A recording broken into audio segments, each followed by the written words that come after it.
Good morning to all.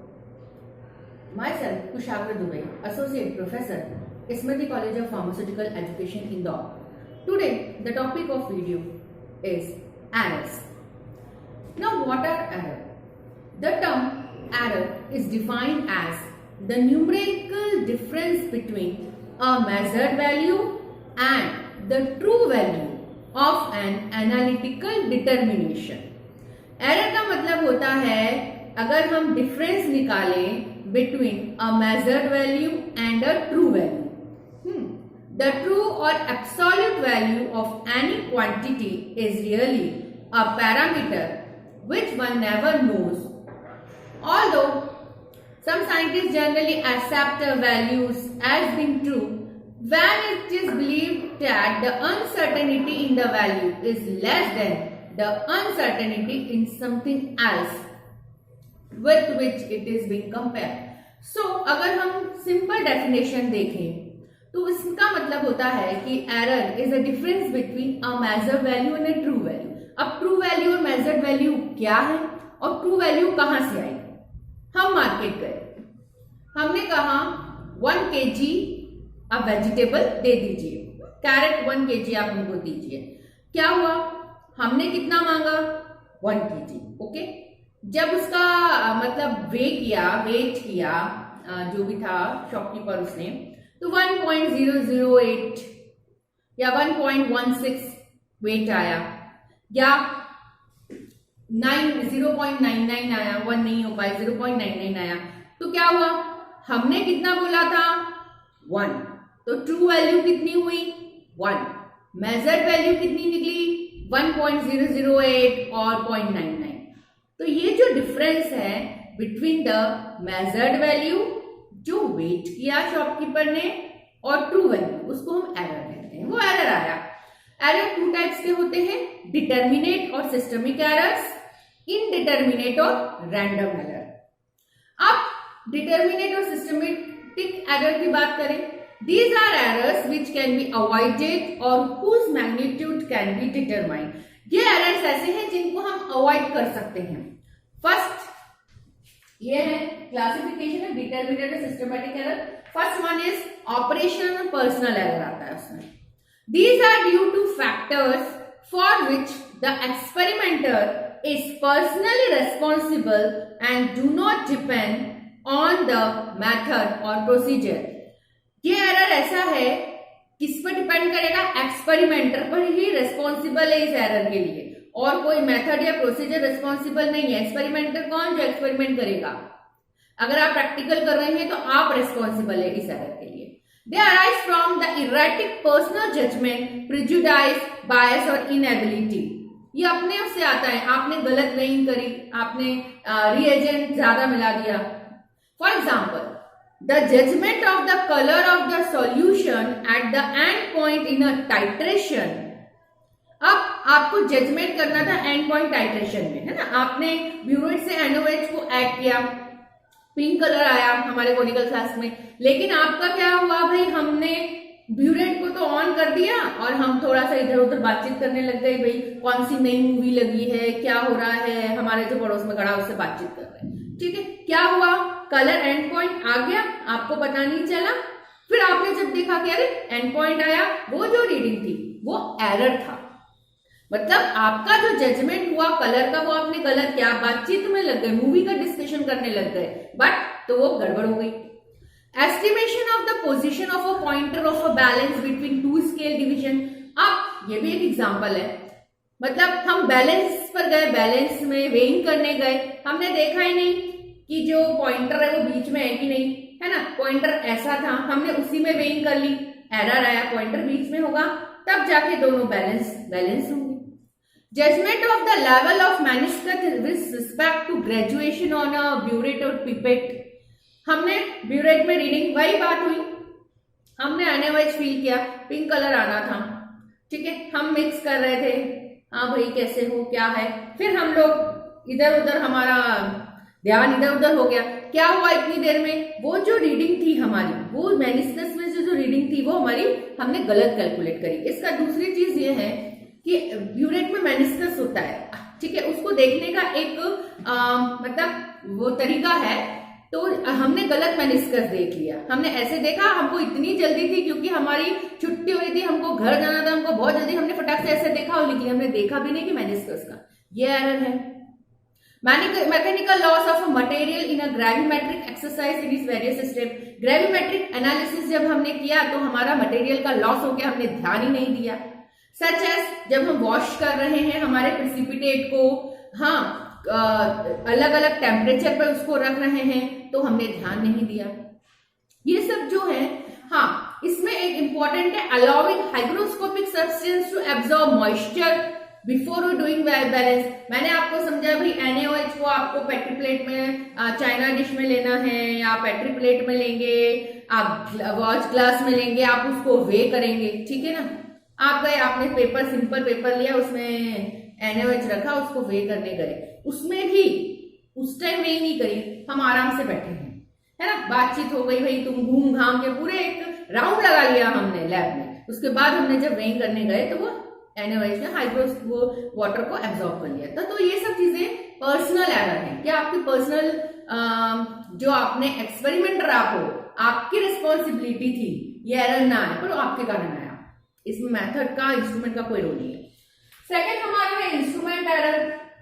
अब instrument error कैसे, नाम से समझ में आ रहा है, that are due to the instrument. These error arises from the imperfection in the measuring device. For example, unadjusted chemical balance, use of uncalibrated weight and graduated glassware and other instruments. किसके कारण error आया? Chemical balance unadjusted था, calibrated नहीं थे, हमारे glassware जो burette pipette calibrated नहीं थी, उसके कारण एरर आया। जो इंस्ट्रूमेंट के कारण एरर आया वो इंस्ट्रूमेंट एरर, जैसे हमारा पीएच मीटर ग्रेजुएटेड नहीं था, हमारा यूवी बैलेंस को हमने कैलिब्रेट नहीं किया, हमने पीएच बैलेंस को पीएच मीटर को कैलिब्रेट नहीं किया, ये सबके ये इंस्ट्रूमेंटल एरर है। अब रिएजेंट एरर पे आते हैं। रिएजेंट क्या है? जो रिएजेंट के कारण एरर आए, जैसे the reaction of the chemical reagent just like caustic alkali with glassware and porcelain resulting in the introduction of undesirable material। क्या हो गया? हमने रिएजेंट लिया, ग्लासवेयर के साथ उस रिएजेंट ने क्या किया? रिएक्शन कर ली, तो क्या हुआ?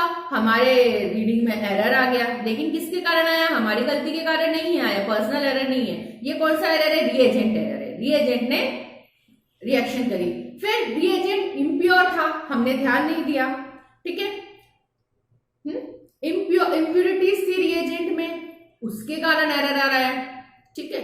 वोलेटाइजेशन of platinum at very high temperature and the use of chemicals of low grade, अगर हम लो ग्रेड के केमिकल यूज करेंगे तो भी एरर आएगा। अब प्लैटिनम का वोलेटाइजेशन हो जाता है हाई टेम्परेचर पे, हमने ध्यान नहीं दिया, ठीक है। तो ये किसके कारण? ये रिएजेंट के कारण, क्योंकि वो हाई टेम्परेचर पे वोलेटाइजेशन आता है।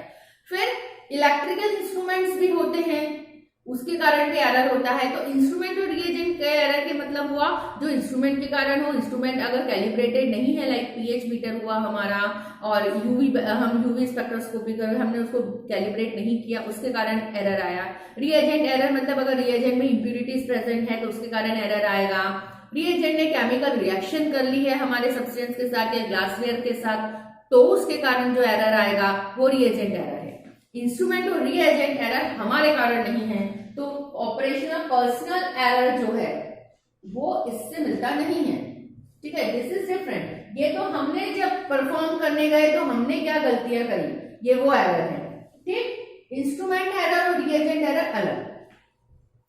Next, error due to methodology. अब मेथड के कारण एरर आएगा।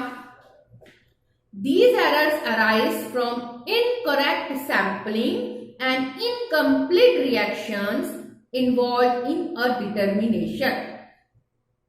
Incomplete reactions के कारण, incorrect sampling के कारण जो एरर आएगा वो मेथड एरर आता है, मेथड के कारण एरर है। For example, in gravimetric analysis, errors may vary due to appreciable solubility of the precipitate, co-precipitation post precipitation, decomposition or volatilization of weighing substance on ignition, etc. In volumetric analysis, errors may arise due to failure of a reaction to proceed to completion, occurrence of side and induced reaction, etc. For example, in iodometric determination of copper, iodine get absorbed on the starch particle which is difficult to remove completely. So, कहने का इतनी सारी चीजों का मतलब यह है कि एरर मेथड जो एरर आते हैं ड्यू टू मेथड आते हैं, ठीक है। कैसे आएंगे? वॉल्यूमेट्रिक एनालिसिस जो हमें परफॉर्म करना है, टाइट्रेशन की बात करते हैं। क्यों होंगे?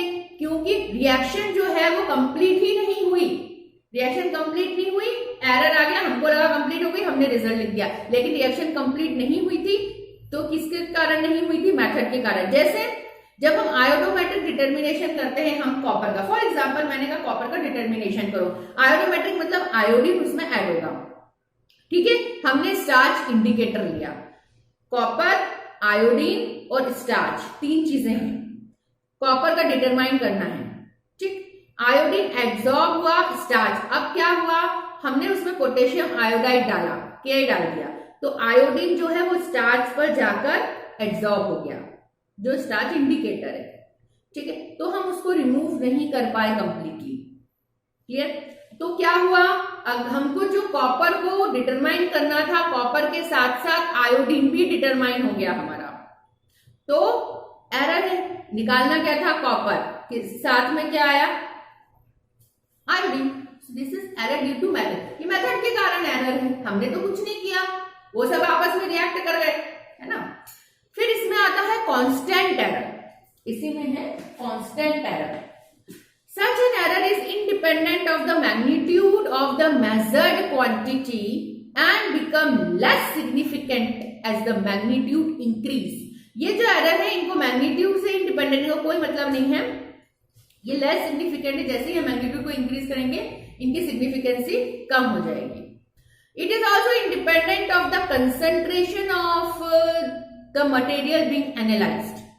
ये इंडिपेंडेंट है, इनको कोई मतलब नहीं है कंसंट्रेशन से, जो आप मटेरियल का कंसंट्रेशन ले रहे हो उनको इससे भी मतलब नहीं है। कांस्टेंट एरर है, इनका कहना है हम तो होंगे ही।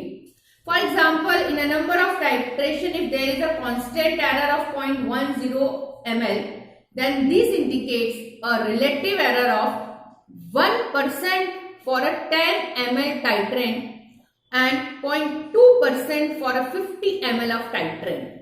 So constant errors would increase with the decreasing quantity of the substance being measured. क्या लिखा है? ठीक है, constant error मतलब आएंगे कांस्टेंट। 0.1 का जो रहता है हमेशा ही आता है 0.1 का एरर, वो कांस्टेंट एरर हुआ। अब प्रोपोर्शनल एरर की बात करें, such errors occur most commonly because of the presence of interfering impurities in the sample. Proportional error मतलब इंप्यूरिटी के कारण जो एरर होगा वो प्रोपोर्शनल एरर होगा। इंप्यूरिटी कहां से आई? आती है हर जगह। अभी हम वाटर ओपन करके रखेंगे तो इंप्यूरिटीज आ जाएगी एयर से। The absolute value of this type of error varies with sample size in such a way that the relative error remains constant. Sample size से वेराई करता है, ज्यादा सैंपल साइज होगी या कम सैंपल साइज होगी, उस पर भी डिपेंड करता है। For example, in the iodometric determination of copper, if the sample of copper is contaminated with the impurity of iron, it will also liberate iodine from Ki along with copper. Hence, the analysis of the sample yield relatively high value of the percentage of copper. फिर से बात करते हैं हम, ये proportional error क्यों है? Because of the presence of interfering impurity in the sample. Sample में जो इंप्यूरिटी प्रेजेंट है उनके कारण ये एरर आया, ठीक। हम गए भाई, मैंने कहा जाओ आयोडोमेट्रिक डिटर्मिनेशन कीजिए कॉपर का, ठीक है। अब जब आयोडोमेट्रिक डिटर्मिनेशन हम करेंगे कॉपर का, तो कॉपर है, अब कॉपर जो है अगर वो कंटामिनेटेड हुआ है आयरन की इंप्यूरिटी से, कॉपर है उस पर आयरन की इंप्यूरिटी से वो कंटामिनेटेड हो गया, ठीक है, इंप्योर हुआ, थोड़ा बहुत उसमें आयरन चिपक गया, तो क्या होगा, तो वो आयोडीन को भी लिबरेट करेगा। पोटेशियम आयोडाइड से कॉपर के साथ साथ हमको आयोडीन भी मिलेगा। हमने क्या डिटर्मिनेशन करना है, कॉपर, कॉपर किससे कंटामिनेटेड हो गया, आयरन से, ठीक है, आयरन से कंटामिनेटेड हो गया, तो क्या हुआ, आयोडीन लिबरेट हो गया कॉपर के साथ। क्या लेने गए थे, 1 ग्राम कॉपर, लेकिन हमको 1 ग्राम कॉपर नहीं मिला, हमको मिला 2 ग्राम कॉपर। हम बड़े खुश हो गए कि अरे वाह, हमने तो जो कैलकुलेशन किया था उसके हिसाब से 1 ग्राम कॉपर हमको मिलना था, बट हमको तो 2 मिल रहा है। बट वो एरर है, क्यों, क्योंकि आयोडीन लिबरेट हुआ है, तो आयोडीन भी उसके साथ साथ निकला है। तो इसमें जो है this is the due to impurity of the iron, जो आयरन की इम्प्यूरिटी थी उसके कारण ये हुआ। सो एरर जो होते हैं, जो हमारी ट्रू वैल्यू है, जो हमारी मेजर्ड वैल्यू है, इनके बीच का जो डिफरेंस है उसको हम एरर कहते हैं। ट्रू वैल्यू हम गए, हमने कहा 1 kg एप्पल दे दो, लेकिन हमको मिला 1.1 या 0.99, तो ट्रू वैल्यू क्या थी, 1, ये मिला, तो उन दोनों के मेजर्ड में से ट्रू को माइनस करेंगे तो हमारा एरर आएगा। एरर कितने टाइप के होते हैं, क्लासिफिकेशन क्या, इनडिटर्मिनेट एरर है, डिटर्मिनेट या सिस्टमेटिक एरर कहते हैं इनको, इनडिटर्मिनेट को हम रैंडम एरर कहते हैं, ठीक है, नेक्स्ट क्लास में इसको पढ़ेंगे। अब डिटर्मिनेट एरर जो होते हैं वो कितने टाइप के हुए, पहला ऑपरेशन एंड पर्सनल एरर, जो पर्सनल के कारण हुआ, जो एक्सपेरिमेंटर के कारण हुआ, जो परफॉर्म कर रहा है उस पर्सन के कारण हुआ, वो हुआ पर्सनल एंड ऑपरेशन एरर। हमने ढंग से वेइंग नहीं करी, हम बातचीत में लग गए, हमने देखा नहीं एंड पॉइंट कब से आ गया था, हमने ब्यूरेट की रीडिंग जल्दी थी हमको घर जाने की, तो ढंग से उसकी रीडिंग नोट नहीं करी, ये सब एरर हमारे कारण। इंस्ट्रूमेंट एरर, इंस्ट्रूमेंट के कारण अनकैलिब्रेटेड इंस्ट्रूमेंट था जिसके कारण एरर आया, मतलब हमारी रीडिंग गड़बड़ हो गई। रिएजेंट एरर, रिएजेंट में इंप्यूरिटीज थी उसके कारण एरर हो गया। मेथोडोलॉजी के कारण एरर, जो भी मेथड थी वो कंप्लीट ही नहीं हो पाई, हमारा रिजल्ट आ गया, तो मेथड के कारण एरर हुआ, ठीक है, कॉपर का एस्टिमेट करना था लेकिन हमको आयोडीन भी मिल गया। कांस्टेंट एरर, ये एरर ऐसे हैं जो इंडिपेंडेंट मैग्नीट्यूड पे डिपेंड नहीं करते, ये होंगे ही। और फिर प्रोपोर्शनल एरर, प्रोपोर्शनल एरर का मतलब है जो इंप्यूरिटीज के कारण होते हैं, ठीक है, वो प्रोपोर्शनल एरर होते हैं, जैसे कॉपर जो है उसके ऊपर आयरन की इंप्यूरिटी स्टिक हो गई, तो हमको आयोडीन भी मिला विद कॉपर। सो ये इतने टाइप के हमारे हुए determinate error. In the next video we will going to learn about the indeterminate error and minimisation of the